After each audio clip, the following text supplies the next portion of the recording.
I'm Megan, and you're watching Lights Camera Clapper.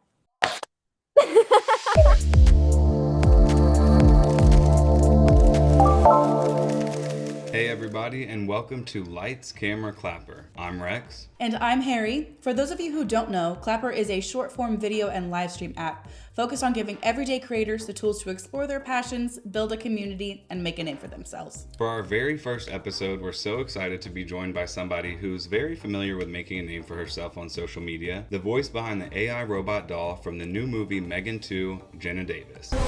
I was programmed to protect Katie. The only question is, are you going to stand in my way?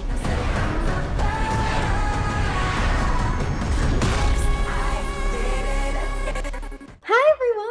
So excited to be here. Yeah, thank you for joining us, Jenna. We're actually recording this in Plano, Texas right now, and I know that you're from North Texas originally. What was it like growing up in North Texas, and how does it feel to have all of this success under your belt at just 21? Wow, thank you. Well, growing up in Texas, I spent only 4 years there. I was born in Plano, lived in Frisco. I lived there from when I was till about 4 years old, then we moved to Minnesota, but all my family still lives in Texas, so I feel like a majority of my memories are spent with my family there. I definitely have Texas pride. I love Texas. I think everybody needs an HEB and everybody needs some good quality Texas food. There's nothing like some good Tex-Mex or anything like that. So it means a lot, especially doing country music. I give a lot of my, I think, ode to country music from being from Texas as well, because I was just introduced to it from such a young age. I think in regards to my career and everything, I started pursuing this industry professionally when I was 9 years old. So I think the timing of everything has felt like kind of a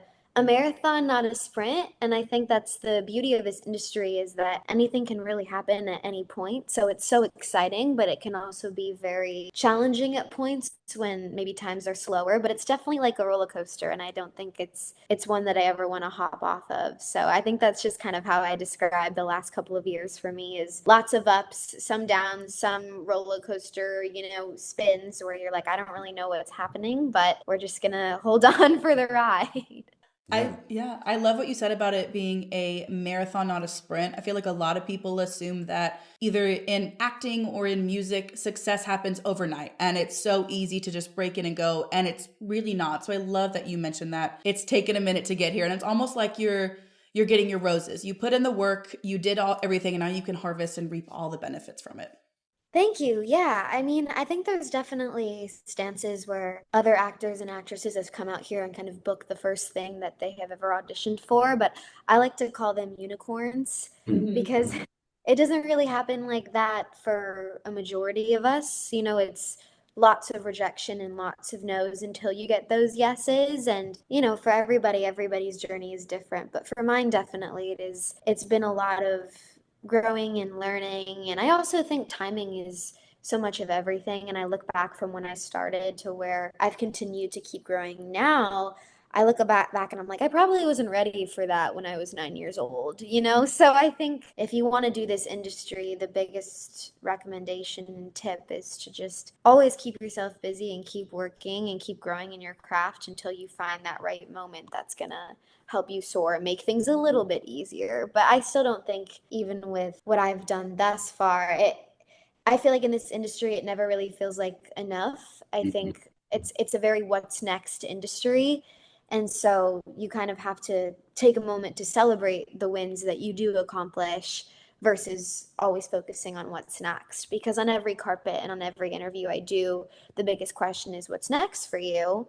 And I love that question, but I also don't like that question because half the time I really don't know what's next for me. And I don't think any of us really know, because the way that this industry works, it's like something can just change overnight. And then you're in Canada or you're in Colombia, or you never know where you're going to be.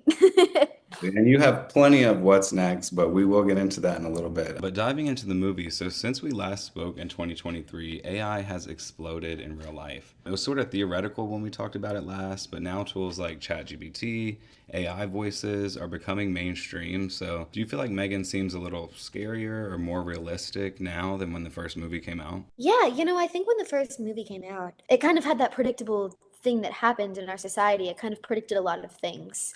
and kind of how AI is starting to take over, as you mentioned. I think it just kind of emphasizes that point. And I really respect the writer Akilah Cooper who wrote the first film, because she almost did predict with her art and creating M3GAN and kind of such a horror film that represents what could happen in our society. I give her so much credit, because the ability to be able to do that is a gift in itself, but it's also quite terrifying, because it's what's happening in our world, and it seems to only be increasing. I think with M3GAN 2.0 they kind of flipped the switch a little bit, in the sense of making AI a little bit less of a threat. I think in the first film they emphasized the threat of AI and what our society could look like, versus the second film they kind of turned it around to show, hey, here's how AI could maybe help us. But also in the second film it was like defeating another AI, so it's kind of a catch 22 in that sense. But I think the way that our world is going, I think the possibility of having something like M3GAN take over is more and more real every day, which I think terrifies me personally. And I think now with AI actors and AI singers and all this stuff that's happening in our world too, it feels a little bit like, oh my goodness, are they really gonna take over? Which I, again, unpredictable, but also terrifying at the same time. Let's switch gears into something a little bit less spooky than AI. Your career, you've built quite a spooky repertoire. You've it appeared in a lot of, like, to me, iconic horror things. M3GAN is becoming a horror icon. Lisa Frankenstein is a fun, inventive movie that is also on your filmography. Vampirina is going to be like the introduction to vampires for a lot of people, a lot of younger people. So I wanted to ask, if you could be in another horror franchise, another iconic horror franchise, which would it be, and what kind of role would you want? You know, I'd love the idea of being murdered. I think in the last couple of projects I've done, I've always played kind of the villainous one, or the one who's not the victim, I guess I shall say. And so I'd love the opportunity to be murdered, or like have some bloody death. I think would be really epic. I also just love, I do a lot of pranks on my YouTube channel, and I use a lot of blood in those things. I love playing around with like stage blood. I think is like the coolest thing, and it looks so realistic and it's really fun. So I'd love that opportunity. You know, I think the Scream franchise is really cool. No, I could totally see you in that. Or what's the one that Ryan Murphy did? Scream Queens. I could definitely see you in that. See, I think something like that could be really fun. I'm not the biggest fan of demonic films. Those for me just feel like so real and like scary. So I don't think I'd want to enter anything in that realm, but I think more of like the idea of the Scream type of things, in that sense, where there's just like this killer coming after everybody. And I don't know, I think it would be really fun to do one of those like iconic horror screams that everybody remembers. So Let's say M3GAN gets a crossover movie. Is there like a dream, like that she appears in another crossover with the horror franchise? You know, Chucky, Annabelle. I know you said you don't like demons, but I think definitely Chucky would be really cool. I think just with the way that they've feuded already on the internet, and I think the fan base that Chucky has is kind of similar to M3GAN's in the sense that they're just like super loyal and diehard. I mean, Chucky probably even more because it's just been around for so long. But I think to have M3GAN battle another iconic character like that, I would personally love to see. I think Annabelle could be cool too. I just think Chucky's sass is kind of more on par with M3GAN, so it'd be fun to see how those two clash. I would love to see that. I love the idea of two like dolls teaming up and wreaking havoc or fighting against each other to see who comes out on top. I think M3GAN could win, but I hope so. I feel like everybody's always throwing it at Universal and Blumhouse, so I'm like, well, I mean, I got time, so let me know. so to move on to the next question, at Clapper, our tagline is be heard, be seen, be valued. We're all about everybody finding acceptance. And M3GAN has actually become quite a queer icon. How do you feel about that, about M3GAN's queer icon status?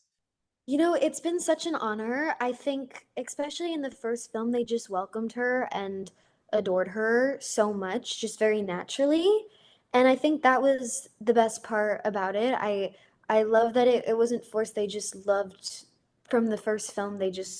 I don't know, they just like were attracted to her in that regard. And that felt really, really special. And it felt like a really big honor. I think for me, especially with having a new character in horror, it was very terrifying for me because villains have such an iconic status, especially in the horror genre, where I didn't know how people were going to react to her, and the fact that they have loved and accepted her is really quite beautiful, and I'm very grateful for that. Yeah, I think you were definitely accepted into the horror community. I remember the last time we spoke, you were really worried about if that community would accept you because they're so selective and they only let a few people in.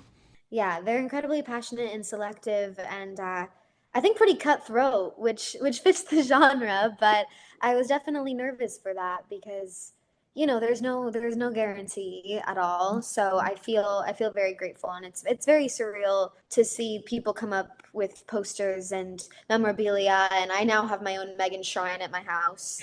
Sure. Kind of terrifying, but it's really sweet, and it's really fun. I could have never imagined it. So it's very surreal.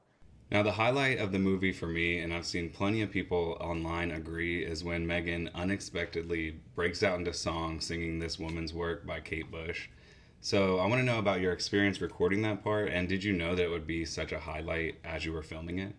I think with Titanic, I felt the kind of pressure from the first film to make sure that this, I guess, second rendition of Megan singing would feel as iconic. Hmm. I think with this film, different than the first, as we mentioned with AI's evolving, we wanted to make sure that her voice was able to evolve. And I was very thankful because in the second film, they allowed me to show my vocals in a way that more accurately represents how I sing as Jenna. Because in the first film, they wanted her to sound a bit Sesame Street Kermit the Frog. And in the second film, they said, hey, you can actually make her sound good now. And that was really refreshing to me as someone who's also pursuing music as an art. And so I think that was nice for me to be able almost like redeem Megan in that sense, because as much as it is a laughable moment, the inner singer in me was dying. And I'm like, I need people to make sure that they can know I can actually sing, not like a Sesame Street Princess Piggy or whoever it may be. Hmm. So I think for me it was important, but it was also exciting, and I think it was also a way to show how AIs can evolve, that Megan's voice can evolve, and that was really special and cool. And I think as we dabble between the first and the second film, it was fun to see like different ways that we can make Megan evolve, and I loved that that was a way that we could make her evolve, because the cocky side of me being like, I want people to think I'm a good singer was nice to redeem. It's definitely a standout scene in the movie for sure. Not only because you don't expect it, but like you said, you can tell immediately this woman knows how to sing. Megan, the woman playing Megan, knows how to sing, and she knows how to sing well. You have a great voice, and I know a lot of people were probably really excited to hear after they saw the movie that you also had dropped your debut album, Where Did That Girl Go, on the same day, which congratulations, by the way. It is a wonderful album. I wanted to know if you could tell us a little bit about the process of making that first album. Just kind of walk us through it. Sure, absolutely. So, Where Did That Girl Go basically is it's kind of a mix of different songs. I wanted to make sure that every single song on the album could touch a different emotion. I think that kind of stemmed from the acting side of things, is like I didn't want to make sure the whole album was sad or it was all happy. I wanted it to really range from there's sass, there's sad, there's happy, there's kind of like a ditty kind of moment where you can be more chill and play it in your car.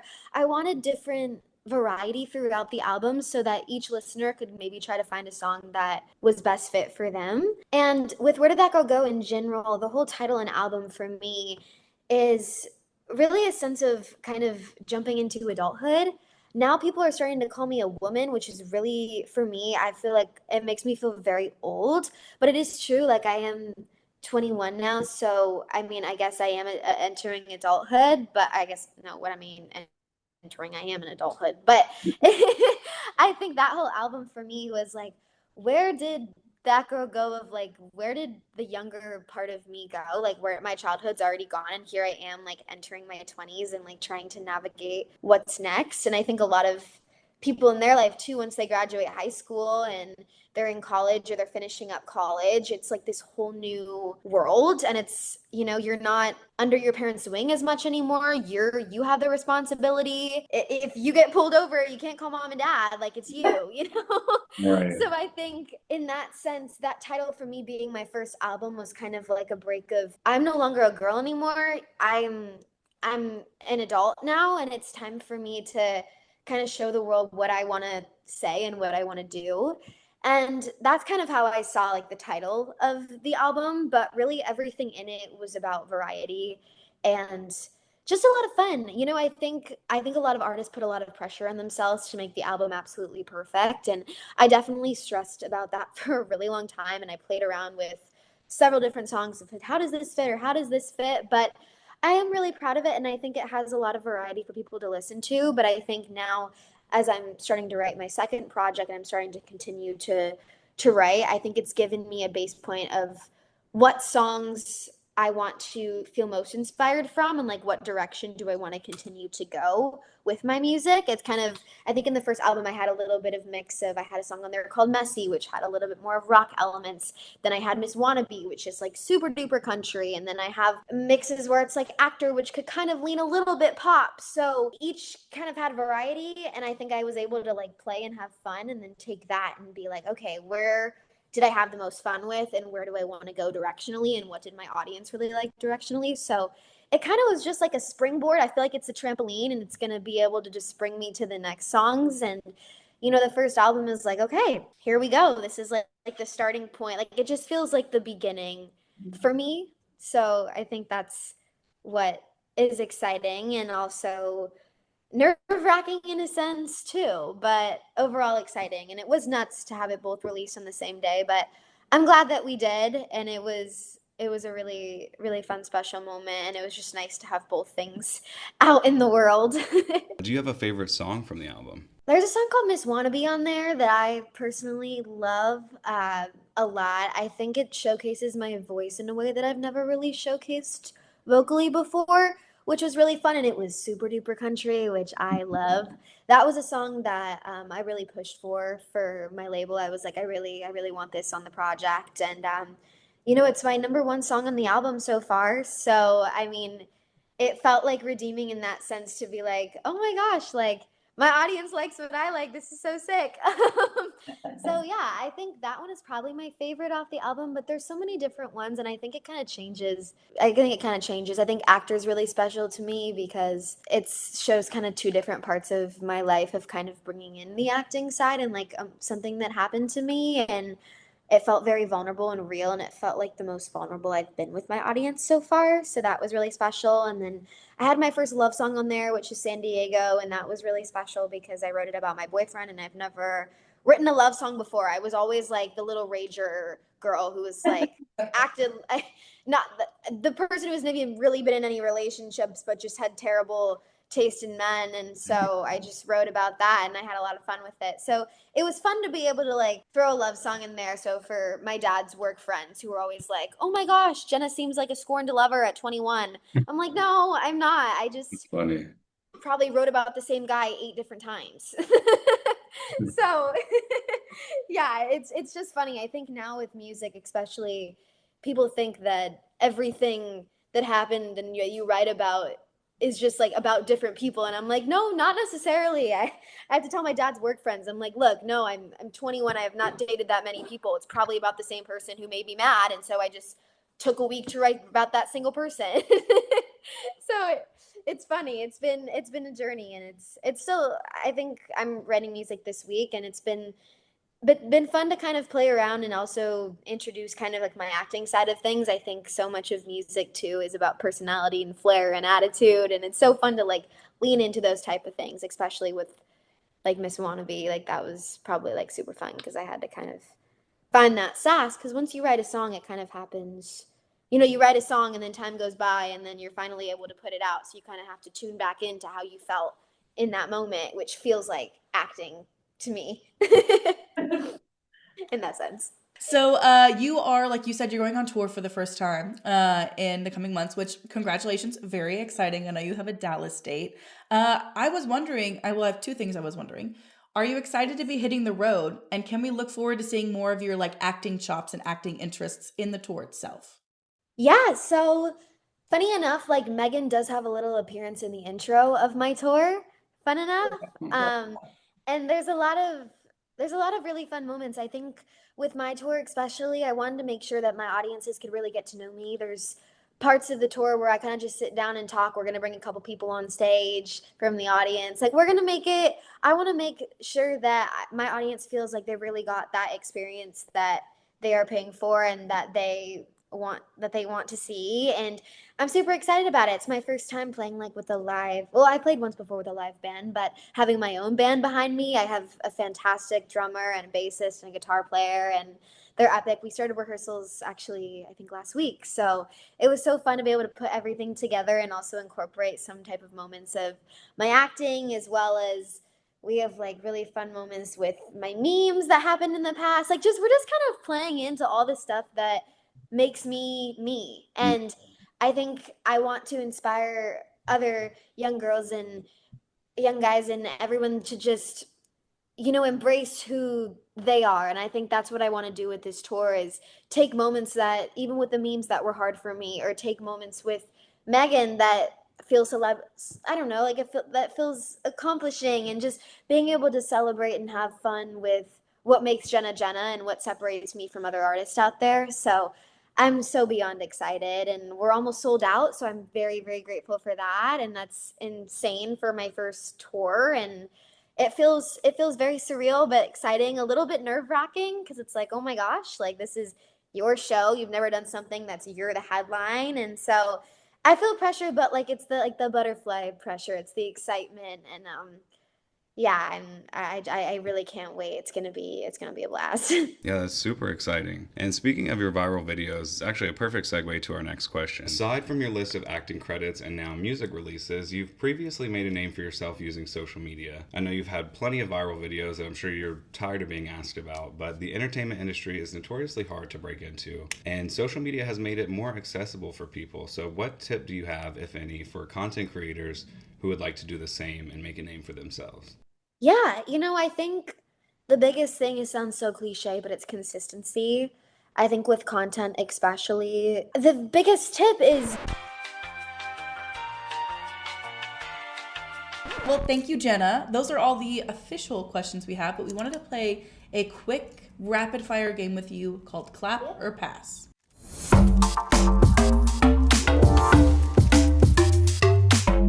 So, first one, Labubu's. pass. I'm not really a person who hops on the trends. I think when I was younger, I was like all into Rainbow Loom and all that stuff. But for me, I don't really hop on the trends that much. I don't know why. I just didn't really, I don't know. Next is AI music or AI musicians. Ooh.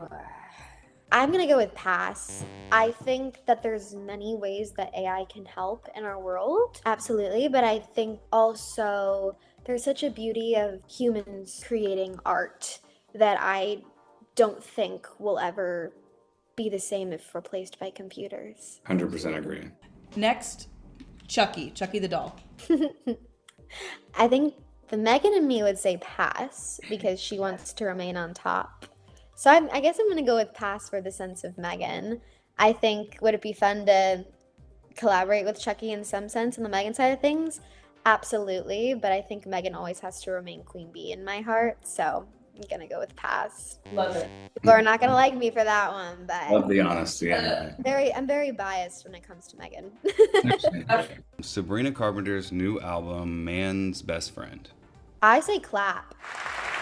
The more I've listened to it, I think the more I've really enjoyed it. Actually, I mean, at first, when I listened to it, I came out at midnight, and so I was just so tired, and I was just like going through all the songs, and it took me a while to be able to kind of break down the lyric, but I think her and her writers are so lyrically geniuses, and I think they squeeze a lot of lyrics into songs that I think sometimes they're so complex that people don't realize.